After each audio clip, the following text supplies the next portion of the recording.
अदम गोंडवी जी की पंक्तियां अगर कुछ इस तरीके से पढ़ें कि तुम्हारी फाइलों में गांव का मौसम गुलाबी है, ये आंकड़े झूठे हैं, ये आंकड़े झूठे हैं, ये वादे किताबी हैं, तुम्हारा पेन चांदी का, तुम्हारा सूट सोने का, मगर किसानों के घर में आज भी फूटी रकाबी है। ये पंक्तियां मोदी सरकार के किसानों के प्रति रवैये को चरितार्थ करती है। बीते 10 साल में मोदी सरकार ने जो किसानों के साथ दुर्व्यवहार किया है, उसकी एक लंबी कहानी है। कहते हैं ना, पूत के पांव पालने में दिख जाते हैं। सरकार ने आते ही जो किसानों के खिलाफ एक के बाद एक निर्णय लिए,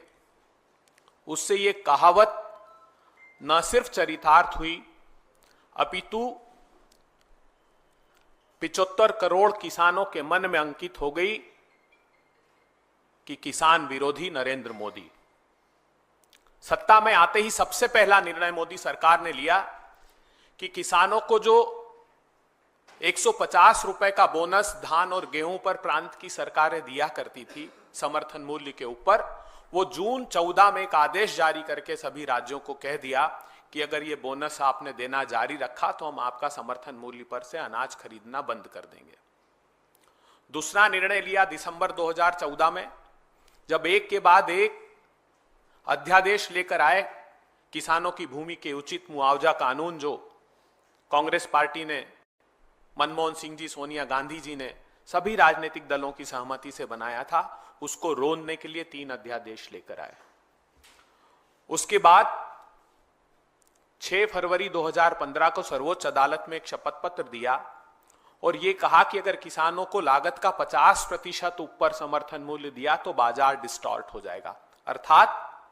व्यापारियों के साथ मोदी सरकार खड़ी हो गई और इस बात से साफ इनकार कर दिया कि वो 50% समर्थन मूल्य कॉस्ट के ऊपर देने को तैयार है। प्रधानमंत्री जी ने बरेली की रैली में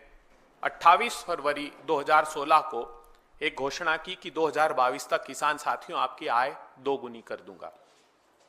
मगर पता लगता है कि 10 वर्षों में एनएसएसओ बताता है कि किसान की आमदनी 27 रुपए प्रतिदिन रह गई है और 74,000 रुपए का औसत कर्ज किसानों पर देश भर में हो गया। फरवरी 2016 में ही खरीफ सीजन में सीहोर में प्रधानमंत्री जी ने एक रैली को संबोधित किया और कहा कि विश्व की सबसे अच्छी फसल बीमा योजना में किसान भाइयों के लिए लेकर आ रहा हूं। उसका हश्र यह हुआ कि आज निजी कंपनियों ने 64,000 करोड़ रुपए का मुनाफा कमाया। किसानों को तो उसका लाभ नहीं मिला, मगर निजी कंपनी मुनाफा योजना बनकर यह योजना रह गई। फिर हमने देखा कि प्रधानमंत्री ने कहा कि कोविड के समय आपदा को अवसर में तब्दील करना है, तो अपने मुट्ठी भर धन्ना सेठ दोस्तों के लिए